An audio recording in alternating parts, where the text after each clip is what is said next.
안녕하십니까. 착한부동산연구소 남관현 소장입니다.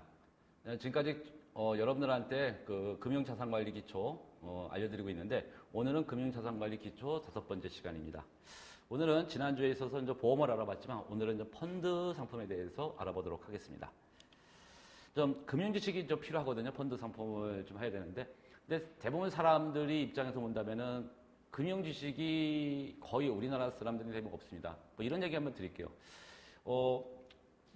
전문대를 나왔거나 아니면 4년제 대학을 나왔을 때, 이제 마지막 학년, 마지막 학기 때, 보통 다른 외국 선진국들 같은 경우는, 미국이나 일본, 그 다음에 다른 독일, 이런 선진국들 같은 경우에는 대부분이 밖에 나가서 어떻게 돈을 관리해야 되는지, 그래서 돈 관리 어떻게 해서 재테크를 어떻게 해야 되는지, 경제적인 지식 이런 거를, 재테크 지식 이런 거를 많이 알려주고서 좀 내보내는 경향이 많거든요. 근데 우리나라 같은 경우는 대부분이 취업하기 바쁘다 보니까 그런 거를 학교에 자체에서 학과 과목을 만들지는 않죠. 그냥 교양 과목으로만 취급하고 그냥 던져놓거든요. 그러다 보니까 경제 지식이 약한 거죠. 경제 지식이 없는 상황에서 보험 상품을 듣는다든지 아니면 특히 펀드 상품을 듣는다든지 이럴 경우에 많은 그런 애로점이 생기게 되거든요. 그래서 오늘 여러분들한테 가장 경제적인 지식을 갖고 하더라도 없더라도 가장 기본적인 지식을 하나 알고 가야 되는 것 중에 하나가 이제 이 펀드라는 거거든요. 여기에 이제 그림 있는 것처럼 펀드가 이렇게 쓰입니다.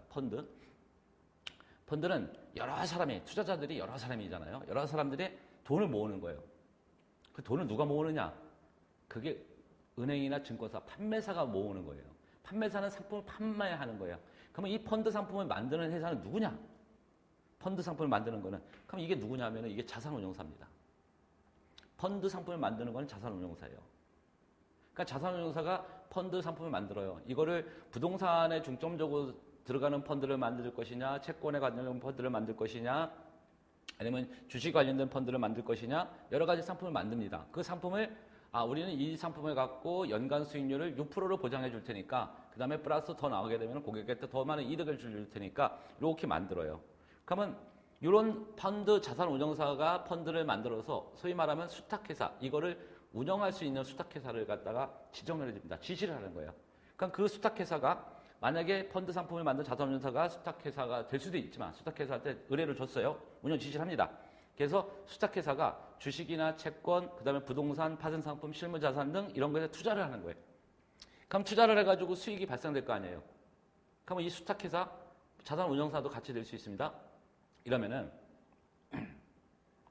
근데 아까 말씀드린 것처럼 투자자는 판매회사가 은행이나 증권회사, 보험회사, 종금사 등이 판매를 하면은 투자자가 판매회사한테 자금이 들어오고 이 자금이 수탁회사로 가는 겁니다.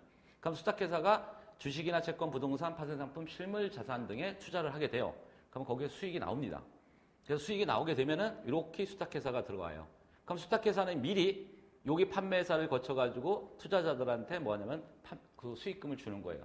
그럼 이 수탁회사가 굉장히 중요합니다. 한마디로 뭐하냐면 펀드 재산을 보관, 관리, 운영, 감시하는 회사들이에요. 한마디로 펀드 재산을 자산운용 회사로부터 분리하여 보다 안전하게 보관, 관리하는 게 수탁회사입니다. 그럼 여러분들이 만약에 라임 사태 터진 것도 뭐냐면 자산운용사가 설계를 합니다. 금융설계를. 그럼 수탁회사가 바뀌어요. 수탁회사에서 이렇게 운영이 싫어합니다. 수탁회사가 펀드의 재산을 갖다 관리를 하는 거예요. 그럼 전체적으로 이 채권, 부동산, 이런 거에 관련되어 있는 거는 다 자산운용 펀드예요. 펀드 상품이에요. 그래서 펀드 상품에 보면은 메토 이렇게 되어 있거든요. 상품의 이름이 무슨 신탁 상품, 신탁회사도 마찬가지고 펀드도 마찬가지고 무슨 메토 이렇게 되어 있습니다. 그 메토가 하나의 뭐냐면 금융감독원한테 인정받은 하나의 그 상품명이에요. 그럼 그 상품명으로다가 뭐냐면 이게 상품명이 하나의 부동산을 사게 되면은 하나의 가상 등기 권리자가 되는 거예요. 그래서 부동산을 살 수 있고요. 그 다음에 이 펀드 상품의 등기 권리자, 즉 말하면은 법인 통장을 또 하나 이렇게 가상으로 만들 수가 있어요. 그 법인 통장으로다가 증권 계좌를 틀 수가 있어요. 그래서 주식이나 채권 이런 거를 할 수 있고요. 파생상품도 마찬가지고요. 만약에 금을 투자한다, 그러니까 금을 살 수 있는 거고요. 하나의 가상 부동산 살 때 가상 등기 권리자가 되는 게 수탁회사고, 그다음 펀드 상품이고, 그다음에 가상 증권 계좌를 만드는 것도 하나의 이제 펀드 상품이라 보시면 됩니다. 그래서 수탁회사가 운영을 잘했습니다. 잘해가지고 판매사한테 판매 대금도 일부 주고요. 그다음에 운영사는 이렇게 수탁회사는 자기들이 이제 수탁 수수료를 떼가고요. 또 펀드 상품을 만들었던 여기서 자산운용사에서 운영관리비를 떼갑니다. 그럼 보통 같은 경우는 전에도 얘기했지만 보험 상품 같은 경우는 보통 15%에서 20% 정도가 그 초기 사업비로 다 나가는데 펀드 같은 경우는 보통 한 10% 정도가 15에서 15% 정도가 사업비로 나가요. 그럼 실질적으로 운영을 할 수 있는 돈은 그렇게 많지가 않은 거예요. 근데 그렇게 이제 운영을 하죠. 그럼 예를 들어서 주식에다 투자를 했는데 2019년도에 잘 돼가지고서는 10%를 벌었어. 근데 투자자들한테 6%를 주겠대요. 그럼 4%가 남았잖아요. 그럼 4% 중에서 수탁회사가 떼가고 자산운용사가 떼가고 여기 판매사가 떼간 거예요. 돈이 남았어. 그러면 4%가 남았습니다. 그러면 그 4% 중에 떼가고도 남았어. 남는 돈을 여기다가 자산운용사하고 투자자가 일정 비율로 나눠 갖는 게 그게 보통의 펀드 상품입니다. 어떤 데는 어떤 상품은 펀드의 확정 그러니까 수익률을 보장해준 펀드 상품도 있고 어쩌면 일정 금액이 넘어가게 되면 나누는 상품도 있고요. 아니면은 아예 그냥 수익을 갖다 냈을 때 뭐 자산 운용사하고 투자자가 펀드 상품을 가져가는 투자자가 뭐 7대3 뭐 이렇게 해서 비율로 가져가는 경우도 있습니다. 그래도 손해를 볼 수가 있겠죠. 그렇게 만드는 겁니다. 그게 일종의 다 이게 펀드라는 것이에요. 그래서 펀드는 한마디로 주식이나 채권, 부동산 등 실물 자산, 파생 상품 등에 투자하는 금융 상품입니다. 근데 만약에 내가 주식에 관련된 펀드에 투자를 하려고 하면 어떻게 해야 돼요? 주식의 가치가 올라가는 곳에 펀드 상품에 투자해야 될 거 아니에요. 그렇죠? 그러니까 내년에 만약에 금융위기가 어렵다. 그러면 지금 펀드 상품에 투자하는 게 아니라 어디? 채권 상품에 투자를 해야 되겠죠. 그럼 내년에 부동산 가격이 올라갈 거다. 그렇게 생각하면 부동산 상품에 투자를 해야 되고요. 이런 겁니다. 그래서 기본적인 실물 경제 지식이 좀 있어야지 펀드 상품을 좀 내가 투자를 하는 거지 막무가내 투자 안 하는 것은 아니다라는 것을 여러분들이 꼭 알아두시길 바라겠고요. 다음에 이제 펀드의 종류를 보면요. 분류를 한번 볼 겁니다. 투자 대상, 법적 조직 형태, 그 다음에 판매 가능 여부, 추가 설정 여부, 판매 방식, 적축 방법, 과세율에 따라 가지고 여러 가지 분류를 하게 됩니다. 그래서 투자 대상에는요. 증권 펀드가 있고요. 파생 상품 펀드, 그 다음에 실물 펀드, 재간접 펀드, 그 다음에 MMF 부동산 펀드, 특별자산 펀드. 투자 대상. 그래서 여러분들이 오늘 아까 봤던 여러 가지 상품에다가 실물 자산의 여러 가지 상품에다 실질적으로 투자를 할 수 있는 게 투자 대상이 되는 거고요. 그 다음에 법적 조직 형태에서 계약형이 있고요. 투자 신탁, 그 다음에 회사형, 투자회사, 뮤추얼 펀드 이런 것들이 있습니다. 그래서 대부분이 이제 계약형, 그래서 투자 신탁으로다가 하는 경우도 있고, 이렇게 투자회사, 자산운용사가 만들어가는 뮤추얼 펀드 형태도 있고요. 그 다음에 판매 가능 여부에 따라서 개방형이 있고 폐쇄형이 있습니다. 예를 들어서 대표적인 게 여러분들이 일반적으로 알고 있는 거는 거의 다 개방형이에요. 그래서 판매가 가능하거든요. 근데 예를 들어서 폐쇄형 같은 경우는 대표적인 그 폐쇄형이 사모펀드 같은 경우다. 사모펀드는 목적이 이루어질 때까지 뭐한다? 환매가 불가능해요. 특히 여러분들은 그래서 사모펀드들이 대부분 다 폐쇄형 상품이 많거든요. 그러니까 폐쇄형이라는 건 뭐냐면은 환매가 불가능한 거예요. 한마디로 목적 달성할 때까지 안 됩니다. 그러니까 예를 들어서 우리가 판매 목적을 갖다가 예를 들어서 100억을 모았어요. 그러면 100억을 모아서 투자를 했어요. 그리고 3년 동안 기다려야 돼. 그럼 3년 동안 보면 환매가 불가능한 거. 이런 것들이 다 폐쇄형입니다. 개방형은 언제든지 환매가 가능한 거고요. 그 다음에 추가 설정 여부에다가 추가형이 있고 단위형이 있습니다. 그러니까 추가형이라는 건 뭐냐면은 내가 여기서 금액을 일정 부분을 들어섰는데 내가 어떤 위험을 리스크를 감수해서 내가 저 추가로 들었을 경우에 그것도 뭐 배당이 좀 더 나은 상품들. 그 다음에 단위형. 내가 이번에 들었을 때 요거를 10만 원짜리를 들었는데 또 들을 때는 한마디는 거죠. 구자당 하나에다가 10만 원이다. 그러면 10만 원 단위로 듣는 거. 이런 것도 뭐 단위형 이렇게 얘기를 합니다. 그 다음에 이제 판매 방식에 따라서 모집식이 있고 매출식이 있습니다. 대부분의 펀드 판매 방식은 거의 다가 모집식이 거의 많습니다. 그래서 보통 그래서 아까 전 페이지에서 보다시피 판매사가 따로 있습니다. 그래서 뭐 그 은행이라든지 증권사라든지 종금사 이런 데서 판매를 해요. 그래서 대부분의 판매하는 건 모집식이거든요. 그 다음에 모집식 같은 경우는 또 이런 것도 하나 또 판매 방식에 따라 있는 건데 모집식 같은 경우는 일정하게 뭐 모집을 하는 경우도 있고 매출식 같은 경우는 총 매출에 대해서 그러니까 펀드 모집에 할 때 매출식 모집식이지만은 한마디로 얘기하면은 난 이 정도 돈만 딱 모으게 하는 것도 있거든요. 그러니까 100억, 뭐 200억 단위로 다 이렇게 하는 거 그런 것도 있고요. 그 다음에 이제 저축 방식에 따라서 임의식이 있고 목적식이 있습니다. 그래서 뭐 한마디로 얘기하면 그거예요. 목돈을 한 방에 넣는 방식이거나 아니면 매달 펀드를 적립식 펀드라고 해가지고 매달 돈을 얼마씩 넣는 방법, 아니면 한 번에 돈을 넣는 방법 이런 것들이 있습니다. 그거를 이제 저축 방법에 따라서 임의식, 목적식 이렇게 있고요. 과세율에 따라서 일반 과세, 세금 우대, 비과세가 있습니다. 즉 해서 펀드도요 종류에 따라 가지고 보면요 비과세 펀드도 있고요. 일반 과세 펀드도 있고요. 세금 우대 펀드도 있습니다. 그래서 여러분들이 사회초년생 같은 경우에 만약에 정리식 같은 경우에 펀드를 듣게 되는 경우에는 대부분의 비과세 펀드에 듣는 것이 훨씬 유리하고요. 세금 우대 펀드에 듣는 것이 훨씬 유리합니다. 그리고 일반 과세 펀드 같은 경우는 대부분이 또 그냥 막 거의 목돈 한 방에 들어가는 그런 펀드들 같은 경우는 좀 금액 단위가 큰 것들은 전부 다 일반 과세라는 거 꼭 알아두시면 좋을 것 같고요.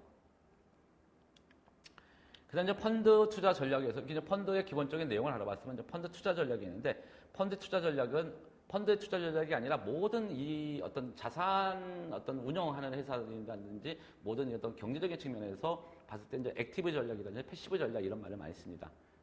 그 액티브 전략은 뭐냐면은 시장 평균 수익률을 이긴다가 목표입니다. 그래서 시장 평균 수익률이 어떤 펀드들이 다 모았더니 뭐 시장 평균 수익률이 3%다. 그러면 액티브 전략은 3% 이상을 가는 게 시장 평균 수익률 이상을 이기는 것이 좋은 거고요. 패시브 전략 같은 목표는 시장 평균 수익률에 만족을 하는 겁니다.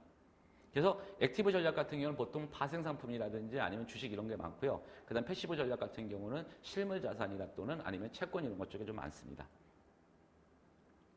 그러면 이제 액티브 전략 중에서 방법론을 보면 종목 선택을 하죠. 그러니까 종목을 선택하는 거예요. 예를 들어서 지금의 뭐냐면 코로나 사태가 터졌다. 그러면 바이오주가 대세일 거다. 그러면 종목 선택을 딱 잡는 거예요. 어떤 주만? 바이오 주식만 잡는 거예요. 그래서 마켓 타이밍 전략이라고 합니다. 바이오 주식만 하니까. 근데 패시브 전략 같은 경우는 방법은 이거예요.